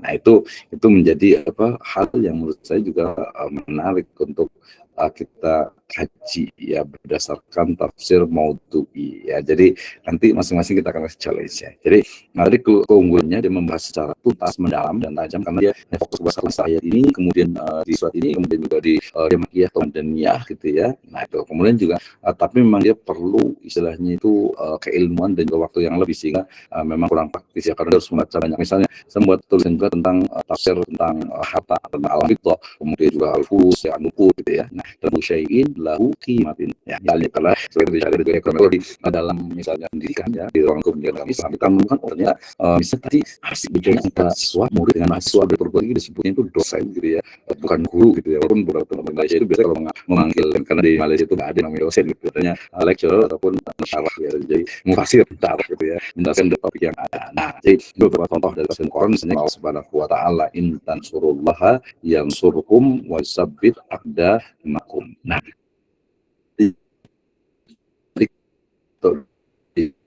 kepada hurufnya gitu ya, itu dilihat bahkan ditafsirkan gitu ya, sehingga maksud dari Al-Quran itu dapat dipahami dari berbagai segi ya, dari sisi pemahamannya juga nantinya akan menghasilkan sesuatu yang indah gitu, sesuatu yang memang yang unik, yang itu akan berlaku kapan saja dan di mana saja ya. Dan penerapan tafsir dia akan menjadi alat analisis yang nanti itu memengaruhi dari perspektif dalam melakukan penafsiran. Makanya ini karena tampil dalam berbagai itu pemaknaannya ya, menulis tentang Tuhan yang maskulin gitu ya. Tuhan yang maskulin itu kenapa? Allah menggunakan kata huwa gitu ya. Huwa wallahu la ilaha illa huwal mutakabbir subhanallah wa ma yasifun gitu ya. Serta yang sifatnya liberal biasanya itu ya. Nah, oke, jadi dari analisis sehingga setiap pendekatan itu akan menyebabkan corak penafsiran yang berbeda tubi ya, corak mungkin yang sufi gitu ya, atau mungkin dia berbeda. Misalnya kalau al-Islam misalnya ke balaghah ke keindahan misalnya ke Al-Mansur dan tafsir yang lainnya yang mungkin memiliki corak yang berbeda-beda gitu ya. Nah, ini kita bisa pahami. Nah, itu pembahasan terkait dengan apa? Banyak terkali Quran juga saya jelaskan ini ya, dalam menafsirkan Al-Quran ya, sehingga ya, bagi kita itu mudah ya dengan membaca Al-Quran kita dengan benar. Jadi bukan hanya level kita bukan hanya membaca terjemahan saja. Pada ke semester ini adalah ayat hadis pendidikan ya. Jadi ayat hadis tarbawi nanti berarti pekerjaan rumahnya lagi itu adalah nanti kalau pas yang sholat gitu membaca Al-Quran. Oh, maknanya ini misalnya dia baca A'udzubillahi minasyaitonirrajim fi Quraisy ya ila fihim rihlatasyita'ahum min ju'i wa amanahum min khawf. Kita baca jadi urutannya paling gampang itu mulai dari ya kalau belum bisa bahasa Arab berarti baca terjemahannya. Kalau sudah bisa berarti tafsirnya. Oh, ini di ila fi Quraisy gitu ya. Ila fi rihlatasyita wa sayf fa ya'budu rabb hadzal bait. Siapa rabb hadzal bait? Siapa Rabb pencipta, penguasa, pemilik hadal bait itu rumah ini, rumah yang mana nih? Ya adalah Ka'bah tentu saja. Nah, gitu. Jadi asik sekali ya kita memahaminya. Bahkan nanti bisa kita luaskan dan membaca tafsir satu, tafsir yang lainnya, ada Muqarron, kemudian juga dengan maudhu'i tadi ya, dengan tematiknya kita akan menemukan lebih banyak ya makna dari apa yang selama ini kita pahami ya. Nah, kita pahami ini ya. Jadi mulai dari hadis Nabawi berikan ya cara mengatur subuh atau juga maghrib ataupun ke malam. Oh, baca Al-Quran begini ya.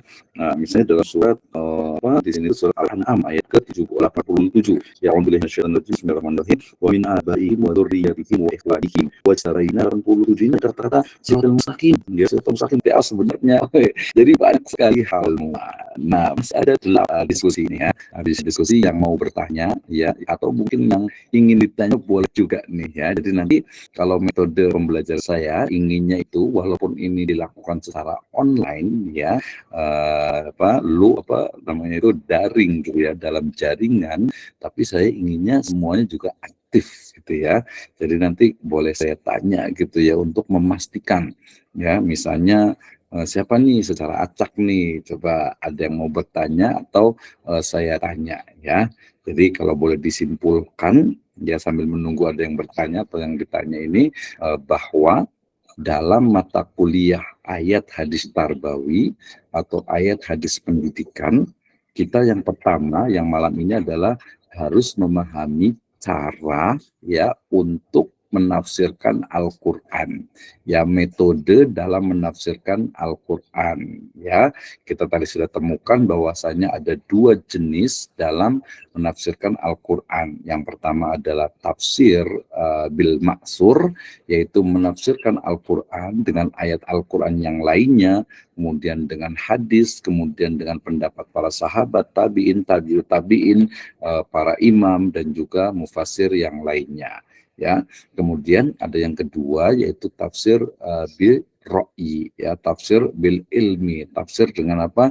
Dengan pemahaman, pemaknaan yang didasarkan kepada bahasa, kemudian juga munasabahnya, kemudian juga asbabun nuzulnya, kemudian juga dari sisi balaghahnya sampai kepada ya makna-makna tekstual ataupun kontekstual ya, eksplisit dan implisit dari sebuah kata, kalimat, dan juga sebuah jumlah ataupun juga kalimat. Juga ketukar nih ya kalau dalam bahasa Arab ya. Jadi kalimat itu adalah kata, jumlah itu adalah kalimat gitu ya. Jadi kita bisa memahami dari berbagai kalimat dan juga kata ya, dalam bahasa Indonesia aja lah ya, kata dan kalimat yang ada di dalam Al-Quran dan juga nanti di hadis tentu saja.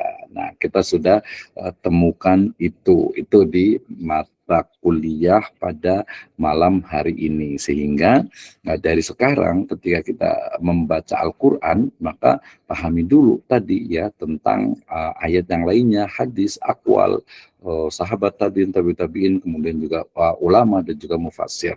Kemudian bisa juga dikaitkan dengan disiplin ilmu tertentu atau logika dan juga pendapat dari tokoh gitu ya, atau mungkin dari diri kita sendiri juga harus belajar selama tidak lepas dari makna yang ada di dalam Al-Quran sendiri dan juga tafsir, maka itu menjadi sebuah novelty atau kebaruan dalam memahami Al-Quran. Tadi misalnya ya, terutama tafsir bil ilmi ya, tentang misalnya ayat-ayat kauniyah ya, tentang semesta ya, tentang misalnya dunia pendidikan ya, kemudian sosial ya, dan yang lainnya, itu menjadi mendekatkan ya bahwasanya Al-Quran itu adalah adalah sebagai huda linnas wa bayyinat minal huda wal furqan ya, dan juga disebut juga Al-Quran itu adalah syifa ya,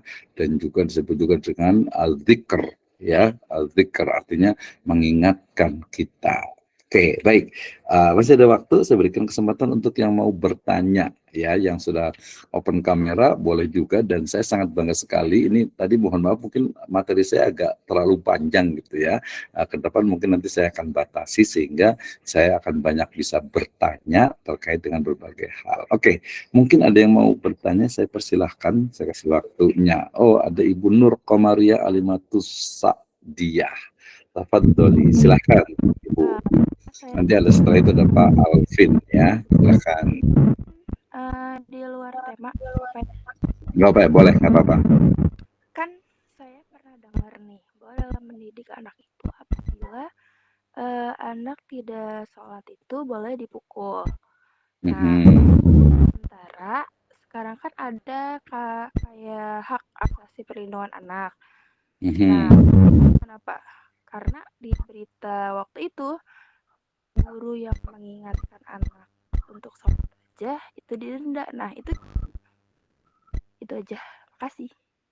Oke, terima kasih. Mohon maaf tadi agak sedikit terganggu ya sinyalnya, tapi insya Allah sudah dipahami. Jadi ketika ini adalah hadis dari Nabi SAW di mana beliau bersabda, muru auladakum bisolah fi sab'in ya, artinya perintahkanlah anakmu ya sholat ya ketika usia 7 tahun, wadribuhum, dan pukullah mereka ya fil asyar, pada usia 10 ketika mereka itu tidak sholat. Nah, kemudian bagaimana nih ya hadis ini riwayatnya sahih ya, kemudian kok bertentangan nih dengan misalnya undang-undang tentang perlindungan anak, apalagi di situ jelas-jelas kata-kata wadribuhum ya, dan pukul. Nah, kata-kata pukul beberapa literatur juga saya baca itu selalunya adalah membawa kepada kekerasan ya, eksploitasi, dan juga pokoknya penganiayaan gitu ya. Nah, di sini berarti kita sebagai seorang muslim harus bijak dalam memahaminya ya. Yang pertama tentu saja yang utama adalah bahwa konteks memukul di situ adalah tentu saja bukan pemukul yang menyakitkan, dan juga bukan memukul yang sifatnya itu adalah membuat luka ya, tetapi adalah itu sebagai sebuah pengajaran. Ya, ini yang menurut saya yang paling benar gitu ya. Ada juga beberapa mufassir yang kemudian menafsirkan bahwasannya pukul di situ adalah bukan pukul bukan secara zahir, bukan pukul dengan tangan, dengan alat, tetapi pukul itu adalah pukul hatinya atau nasihatilah dia gitu ya. Nah, tetapi wallahu a'lam bishawab, yang benar adalah kata-kata wadribuhum itu sudah sangat jelas sekali, tetapi itu adalah dalam konteks pendidikan. Dan juga bagaimana nih kalau bertentangan dengan hak asasi manusia dan juga pelindungan anak ya. Kalau saya lebih cenderung ya tentu saja di situ ada proses pendidikan yang dari sisi ya dari sisi misalnya pemahamannya juga memang berbeda. Sama juga nanti dengan juga istri juga misalnya gitu ya. Tentu saja konteksnya itu berbeda. Nah, kita akan kembalikan ya kepada apakah kita mau ikut yang mana gitu. Kalau saya lebih cenderung ya didiknya itu dari awal dan memberikan sebuah konsekuensi gitu ya, konsekuensi seperti apa nih sebenarnya gitu ya. Jadi saya tidak bisa keluar dari makna zohir dari wadribuhum itu, tetapi juga kemudian kaifiat dari memukulnya tentu saja ya tidak sampai memukul, maksudnya ya kita perintahkan dulu dari awal. Makanya kan diperintahkan, dinasehati, dikasihkan reward gitu ya. Nah, punishment-nya mungkin juga jangan dipukul dulu. Punishment itu dalam bentuk mungkin ya tidak dikasih uang jajannya dikurangin atau hak-haknya dikurangin. Ya kalau memang nggak bisa sama sekali gitu ya. Kalau menurut saya ya bisa saja, wajar saja ketika dia itu dipukul. Tapi lagi-lagi juga bukan dipukul yang menyakiti, bukan juga untuk melukai ya dan lain sebagainya. Jadi litarbiyah au li takdib. Ya, wallahu a'lam bishawab. Saya lebih cenderung ke sana, walaupun mungkin tadi ada penafsiran yang agak sedikit bebas, yaitu dengan tetap hanya memberikan nasihat, ya, memberikan nasihat saja. Oke, terima kasih Ibu Narkomariah ya. Mudah-mudahan bisa dipahami. Ada tadi Pak Alvin mungkin mau bertanya sebelum ke Ibu Atika Putri. Ya, silakan. Ke Ibu siapa dulu nih? Pak, bagaimana? Ustaz. Ya, silakan. Mohon maaf Pak. Bagaimana Silakan. caranya menafsirkan ayat? Ya. Oke, boleh diulang lagi bagaimana cara menafsirkan ayat? Caranya menafsirkan ayat dengan ayat gitu. Oke, terima Kayak kasih. misalkan kayak tadi kan tafsir diroyah gitu kan, ada tafsir bil maksur gitu kan. Kalau penafsiran berarti kan penafsiran dengan hadis ataupun kalau penafsiran ayat dengan ayat gimana gitu Pak? Ya, terima kasih Ustaz Alvin ya. Jadi yang dimaksud dengan tafsir ayah bil ayah, ya tafsir ayat dengan ayat yang lainnya itu adalah ketika satu ayat yang kita baca, ya kemudian ada ayat lain yang semakna, baik itu menguatkan, mendukung, kemudian juga mungkin merubah dari sisi hukumnya, kemudian juga mengkhususkan, ya kemudian juga mungkin juga bisa jadi menjadikan sesuatu, menjadikan itu menjadi umum gitu ya. Jadi tidak semuanya juga ayat Al-Quran itu ditafsirkan dengan ayat Al-Quran yang lainnya, tetapi ayat Al-Quran yang memiliki makna dan topik yang sama, itulah yang kemudian ditafsirkan dengan ayat yang lainnya. Makanya kemudian ketika tidak ada ayat yang sama, maka kemudian kalau kita mengikuti bil maksur itu adalah ditafsirkan dengan hadis nabawi. Tadi contohnya di surat Al-An'am, alladzina amanu walam yalbisu imanahum bidzulmin. Ya azulmu, ya kemudian ditafsirkan ya melalui lisan Rasul yang mulia, inna syirka la dzulmun azim.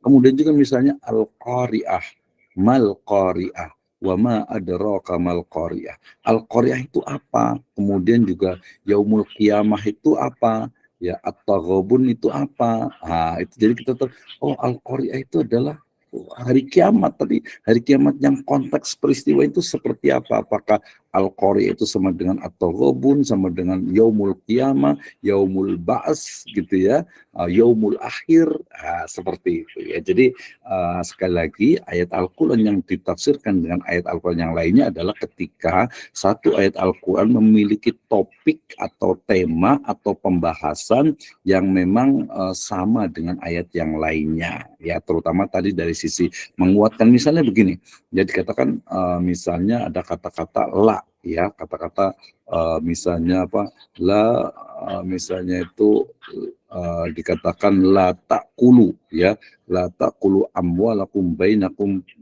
bil batil ya, la ta'kulu amwalakum bainakum bil batil, ya.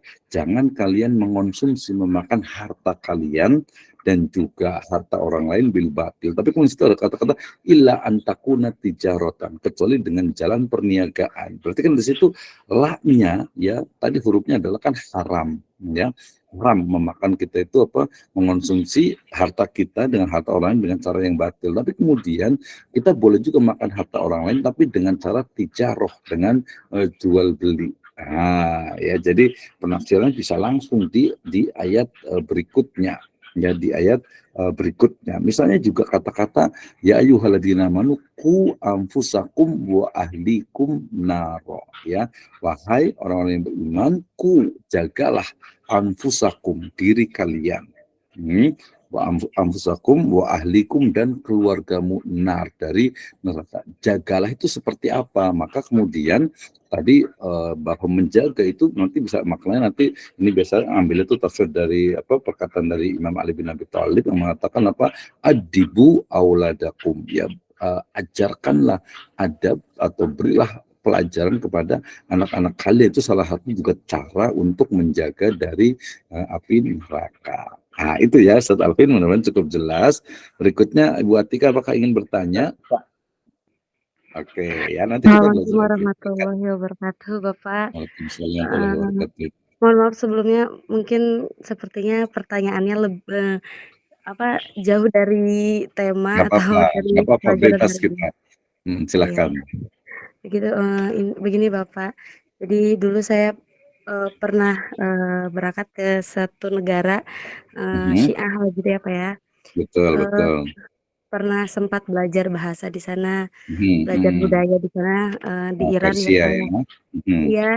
Nah, lalu di sana itu selalu di kampus itu tuh memang untuk Ahlus Sunnah wal Jamaah, khusus untuk belajar Ahlus Sunnah wal Jamaah.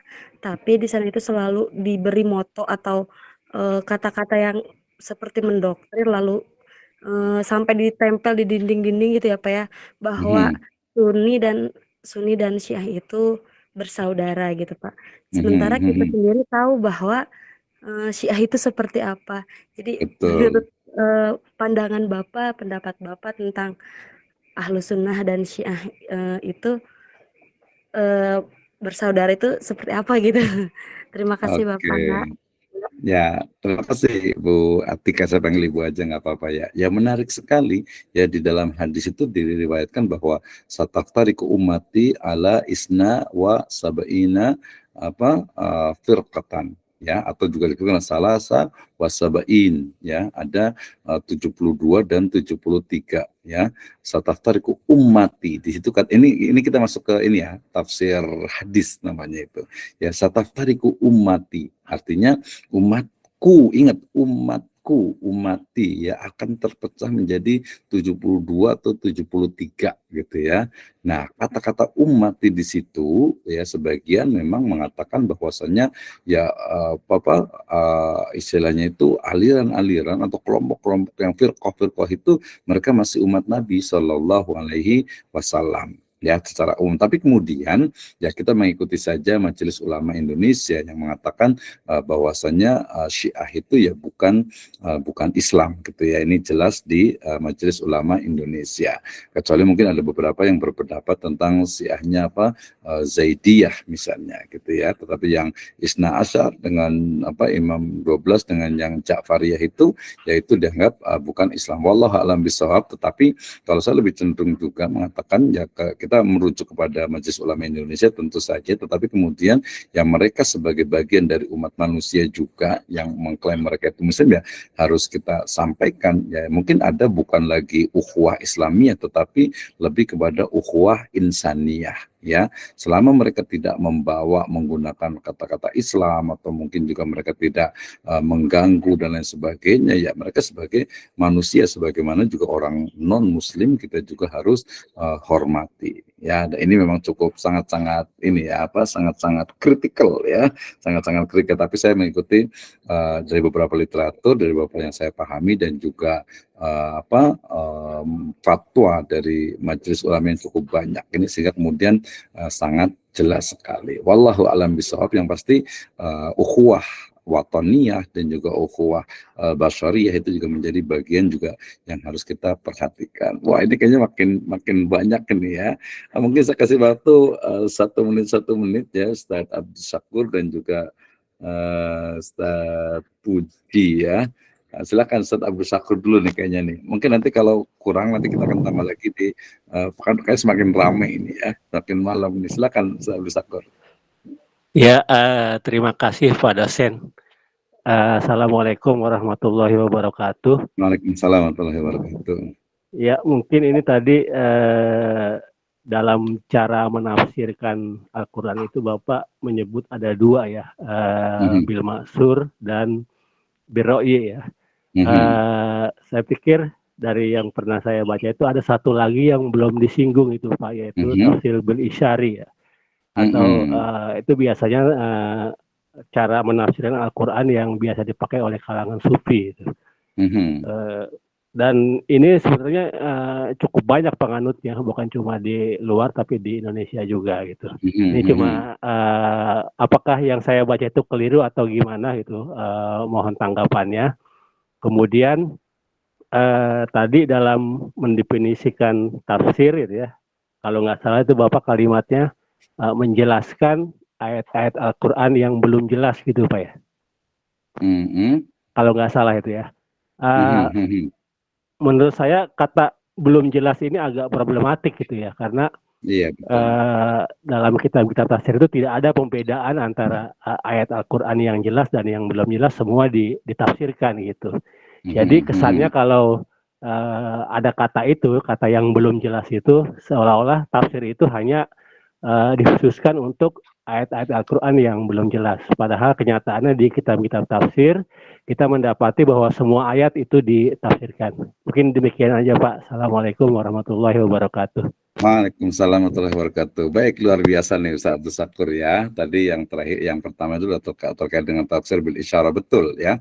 Itu betul, memang itu ada. Tadi saya masukkan sebenarnya ruang lingkup yang besar yaitu tafsir bil ra'yi. Termasuk juga di situ ada tafsir bil ilmi dan bil isyari. Sebenarnya dia masuk di sana gitu ya. Dimasuk di pembahasan ya. Karena memang sifatnya itu dia memahami makna tadi yang saya sebut dengan implisit yang mendalam ya, yang mungkin perlu adanya penguasaan khusus dan juga thoriqoh gitu ya, yang khusus gitu ya, sehingga kemudian itu memang dalam kajian akademik itu ada. Termasuk juga tadi sebenarnya kalau yang lainnya yang bil ilmi ini pun dia semakin berkembang gitu ya, bukan hanya ilmu yang biasa tetapi dalam berbagai disiplin ilmu, termasuk yang mata kuliah yang saat ini kita pelajari yaitu tafsir tarbawi. Nah, itu ya.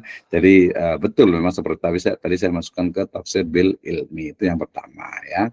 Kemudian yang kedua terkait tadi dengan ya tafsir dengan pemahaman atau memahami metode cara memahami ayat Al-Qur'an yang tadi dikatakan itu yang belum jelas. Itu sebenarnya yang belum jelas itu saya pahami itu dari sisi sebenarnya ayat-ayat yang muhkamat dengan mutasyabih gitu ya. Betul bahwasanya ketika memaknai ayat itu, baik itu yang muhkamat atau mutasyabih, baik yang sudah jelas maknanya ataupun yang belum jelas maknanya, itu biasanya memang juga sama-sama ditafsirkan. Tetapi memang ayat-ayat yang muhkamat, misalnya ayat-ayat yang menggunakan kata-kata isim yang sudah jelas, Allah misalnya, Rasul, Muhammad, kemudian itu memang dia biasanya ya bukan dijelaskan kembali, tapi memang biasanya ya memang itu sudah pasti, sudah qat'i. Jadi ayat-ayat Al-Quran yang sudah qat'i biasanya itu dia tidak dijelaskan kembali, kecuali ini kan tadi yang bil maksurnya, kecuali kalau dia dengan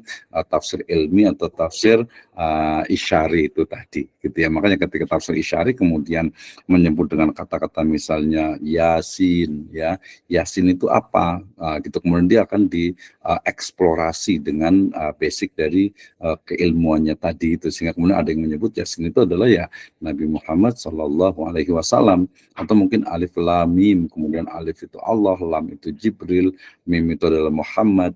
Itu dia sebenarnya masuk ke dalam tafsir birra'yi, sebagian lagi kemudian didetailkan lagi menjadi tafsir isyari, yaitu mencari makna mendalam yang mungkin dia karena isyari dia tidak terkadang itu terlepas dari lafadz atau makna secara tekstualnya. Itu Ustadz Abdul Syakur ya. Jadi kita bisa kembangkan di situ, dipersilahkan. Tapi memang kalau yang tarbawi ini memang tadi sebenarnya epistemologi keilmuannya ini yang mungkin nanti khusus ke ilmu tafsir. Tapi kita tidak ke sana, kita lebih kepada praktis yang tafsir tarbawi. Terakhir silakan untuk Pak Ustadz Puji Rahma. Siapa nih ya? Silakan, tafadhol. Ustadz Puji Rahman Hakim, silakan. Waalaikumsalam warahmatullahi wabarakatuh. Iya, saya alhamdulillah tadi menyimak beberapa kajian tafsir tentang tarbawi. Tadi Bapak singgung barusan ya dengan ulumut tafsir. Saya cuma mau menanyakan, kan dari zaman Kanjeng Rasul sampai para sahabat tabi'in, kalau dilihat secara sejarah runtutan mufassirin itu mungkin ada salah satu sahabat seperti Ibnu Abbas ya Pak ya, yang mengarang kitab tafsir. Tapi kenapa ketika Islam berkembang pesat keluar daerah, malah mufassirin itu lebih banyak dari kaum Arab itu sendiri begitu? Apa karena intrik keilmuan itu lebih dipegang oleh orang luar gitu dari bangsa itu? Apa karena memang ada perkembangan ilmu itu hanya di beberapa tempat begitu? Seperti imamnya mufassirin aja kan ternyata Al-Imam Abu Ja'far At-Tabari itu sendiri bukan orang dari bangsa Arab. Bagaimana itu? Seperti itu. Ya. Itu aja pertanyaan. Ya, terima kasih. Menarik sekali ini ya. Jadi ini tentang genealogi dari keilmuan. Ya sebenarnya bukan hanya tafsir ya. Kita kenal banyak sekali tokoh-tokoh dari Khurasan, dari misalnya itu dari Persia gitu ya. Termasuk juga mungkin tokoh fenomenal semacam Imam Al-Ghazali, Ibnu Taimiyah, ternyata juga bukan Arab gitu ya. Nah ini menjadi hal yang menurut saya memang unik ya. Tetapi kemudian kita bisa melihat karakter sebagai contoh tadi kalau tafsir gitu ya. Termasuk juga saya analogikan dengan misalnya ilmu tentang maqasidus syariah misalnya gitu ya. Nah kita akan menemukan bahwa maqasid syariah itu untuk di Hijaz itu dia tidak terlalu banyak berkembang gitu ya. Kalaupun berkembang dia tidak lepas dari tekstual. Nah kalau kita belajar usul fikih juga kita akan menemukan adanya madrasah ya Kufah dengan madrasah Hijaz ya. Nah, madrasah Hijaz yang ahli hadis ya yang bil ma'sur tadi itu memang karakternya itu adalah tidak lepas dari tadi asar itu. Sementara kemudian Kufah dengan birro'yinya maka kemudian berkembang sehingga kemudian tafsir yang dimaknai dengan memaknai ya, yang dipahami sebagai memaknai dengan ro'yi itu dia semakin banyak berkembang. Sementara tafsir yang dari Hijaz gitu ya itu lebih banyak yang adalah bil ma'sur. Nah, seperti itu sehingga kemudian genealogi dari keilmuan yang berbasis kepada ro'yi itu dia berkembang sangat pesat utamanya di luar Hijaz, Mekah dan Madinah. Sementara di Hijaz sendiri ya dengan konsepnya ya Imam Malik ya dengan Hijaz gitu ya dengan asarnya kemudian memang membatasi diri dari birro'yi itu sendiri. Sehingga tafsir akan banyak dikembangkan terutama yang birro'yi itu dari kalangan di luar Arab. Nah, itu beberapa literatur yang saya pahami. Seperti juga tadi maqasidus syariah ya di mana ya yang berkembang itu justru malah di luar ya. Misalnya juga Imam Al-Qurtubi juga kan tafsir itu sangat khas dengan ya dekat dengan arah embrio dari rasionalisme atau birro'yi karena memang di Andalus sana itu ya di Spanyol sana. Demikian juga yang ada di Mesir, mau di Maghrib, di Tunis gitu ya. Sampai juga yang ada di Indonesia walaupun dia tetap ada bil maksurnya tetapi birro'yinya juga cukup kuat juga. Nah, seperti itu. Jadi genealoginya karena memang basic dari Hijaz itu adalah bil maksur atau al-asar ya. Sementara di luar Arab itu, di luar Hijaz itu biasanya adalah birro'yi dengan konsepnya adalah al-ro'yu dan juga al-ilm. Nah, Itu ya Ustadz Puji Rahman. Baik, terima kasih. Waktu kita sudah terlewat agak cukup jauh. Nanti insya Allah kita besok boleh kita diskusikan juga terkait dengan apa ulumul hadis, ya utama karena kita adalah ayat dan hadis tarbawi. 3 pertemuan kita akan bahas itu, baru berikutnya kita akan bicara tentang satu demi satu tentang maudhu'i, ya ayat tematik tentang ayat hadis ya terkait dengan tarbawi dalam berbagai disiplin keilmuannya. Nah, dipersilahkan, kita sangat open, kita sangat terbuka karena ini adalah level master. Tentu saja ini masih baru saya dengan mahasiswa, nanti harusnya ke depan tuh ya mahasiswa dengan mahasiswa bisa saling berinteraksi, berdiskusi. Ya, kemudian juga bisa masing-masing bisa menyimpulkan dari pendapatnya dan juga mungkin literatur-literatur yang memang dibacanya. Saya sangat open mindset, saya sangat terbuka sehingga dipersilahkan untuk bisa memberikan ide dan gagasannya. Demikian ya, wallahu a'lam bishawab. Nastamir insyaallah fil usbu di pekan yang akan datang, yaumus selasa qablal isya. Wal akhir in wajadtum sawaban fahuwa minallahi azza wa jalla, in wajadtum khata'an fahuwa minni wa minasyaitan. Ustaz Mahfud, any question please? Ustaz Afwan, belum ada link absen ya Ustaz? Oh ya, jadi link absennya biasanya saya buat di nanti di screen-nya ya, kemudian nanti mungkin saya minta bantuan ke ketuanya ya, di ketuanya gitu ya, jadi biar lebih ini kan ada 30 orang ya, atau nanti memang belum diberikan dari panitianya. Saya udah print screen juga, nanti saya akan masukkan di grup dan juga untuk ininya. Pak Bambang Elpisnya. Mohon izin Ustaz, untuk materinya bisa dikirim sumber. Ya boleh, nanti kita akan kirim di grup termasuk juga RPS yang kemarin. Siap ya. Ustaz, syukran. Terima kasih. Baik, wa hayyan nakhtatim bidoa kafaratul majlis walhamdulillah. Alhamdulillahirabbil alamin. Subhanakallahumma wa bihamdika asyhadu an la ilaha illa anta astaghfiruka wa atubu ilaik. Assalamualaikum warahmatullahi wabarakatuh. Waalaikumsalam warahmatullahi wabarakatuh. Terima kasih Bapak. Syukron Pak dosen ilmunya. Terima kasih. Tetap semangat. Kita lanjut lagi pekan depan insyaallah ya. Waalaikumsalam. Mudah-mudahan.